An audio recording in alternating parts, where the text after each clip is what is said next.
Game 3 wasn't basketball. It was daylight robbery. The Indiana Fever were leading. They were fighting.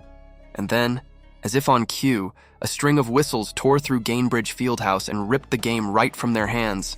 What should have been a defining playoff win turned into chaos. Suddenly, the Las Vegas Aces were marching to the free throw line while Aja Wilson threw elbows unchecked, and Aaliyah Boston couldn't even get a fair challenge acknowledged. Fans saw it. Social media saw it. The box score confirmed it. This wasn't competition. It was manipulation. And the most frustrating part? The controversy overshadowed one of the gutsiest, most inspiring performances of the postseason, Lexie Hull's career-defining night. From the opening tip, it was clear something was off. Aja Wilson set illegal screens, extending her legs out into defenders' space, and somehow, the foul went against Lexie Hull. Then, as Michaela Tinson drove to the basket, she was mugged by Wilson and Alyssa Smith with no whistle, each missed call built into the next. The Fever should have had a 1-point lead going into halftime. Instead, a phantom foul flipped the scoreboard in Vegas's favor. Indiana didn't just lose points, they lost control of rhythm, emotion, and flow. But make no mistake, this wasn't the first time the Fever had been forced to fight two opponents at once, the team across from them and the officials who were supposed to call the game fairly. From the start of this series, the balance tilted toward Las Vegas. In Game 1, when Vegas struggled to find rhythm, the free throw line became their lifeline. The Fever's physical defense, clean, disciplined, relentless, was somehow rebranded as foul trouble every time the Aces needed a boost. By Game 2, the pattern had gotten louder, and by Game 3, it was no longer a coincidence. It was a blueprint. Stephanie White, who's coached and played long enough to know the difference between aggressive officiating and blatant bias, called it out directly.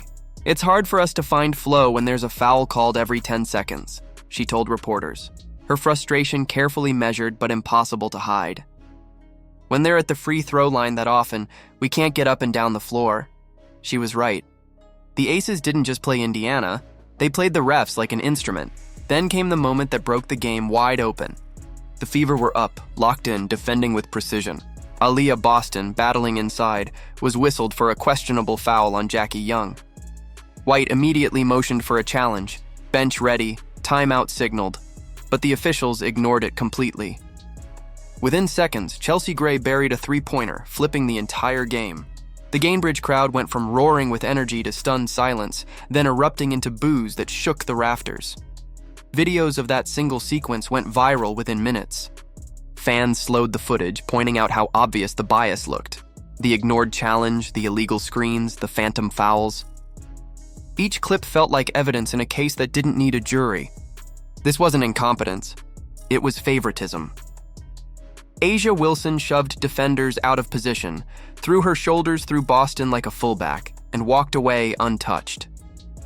Indiana players got knocked to the floor, but the whistles stayed silent. On the other end, a light brush from the Fever was treated like a crime. Possessions flipped, momentum vanished, and Vegas kept collecting points it didn't earn. And yet, in the middle of the chaos, Lexie Hull turned pain into defiance. She wasn't supposed to be out there.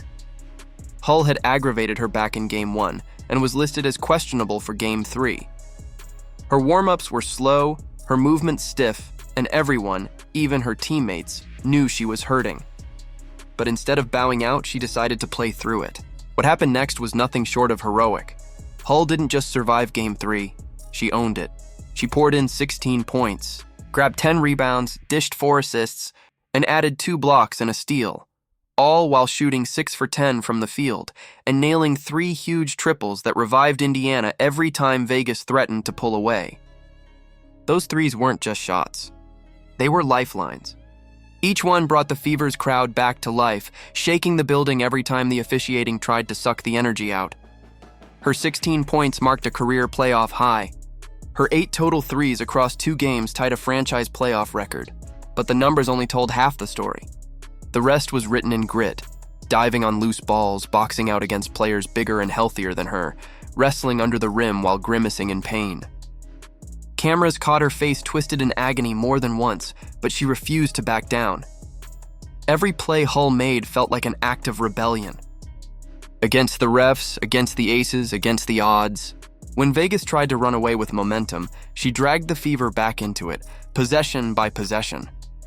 She became the heartbeat of the game. The player fans couldn't take their eyes off. That's why the ending felt like theft.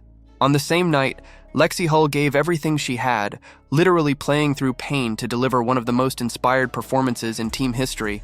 The narrative was stolen from her by officiating chaos. Her fight should have been the headline, but instead it was buried under whistles and controversy. And if Hull embodied Indiana's resilience, Aja Wilson became the picture of Vegas's privilege. Imagine being the supposed MVP of the league, the face of the defending champions, and going nearly 3 quarters without hitting a basket. That was Wilson in Game 3.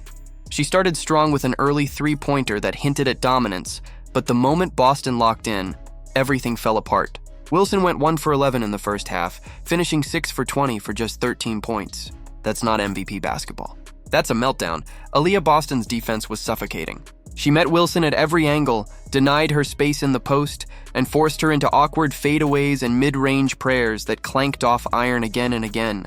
When a supposed superstar shoots 30% on 20 attempts, that's not an off night. That's domination by the defender. Boston deserved every bit of praise for holding Wilson in check.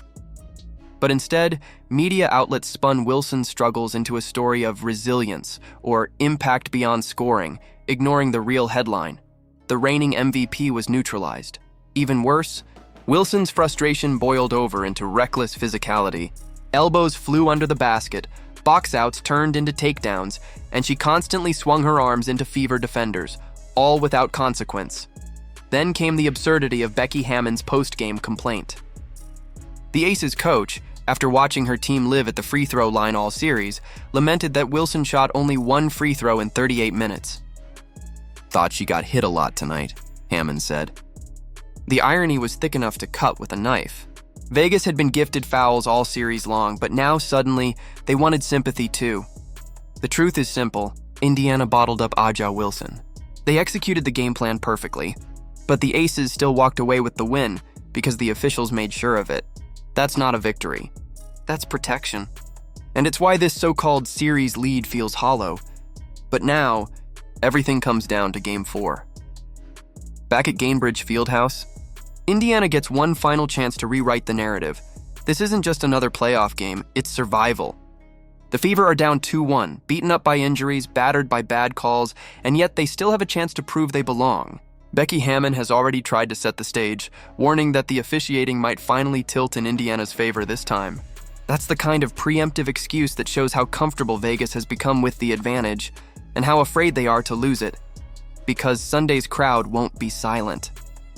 Over 17,000 fans are expected to fill Gainbridge, each one ready to turn the arena into a wall of noise. Every stop, every rebound, every Hull 3-pointer will shake the foundation.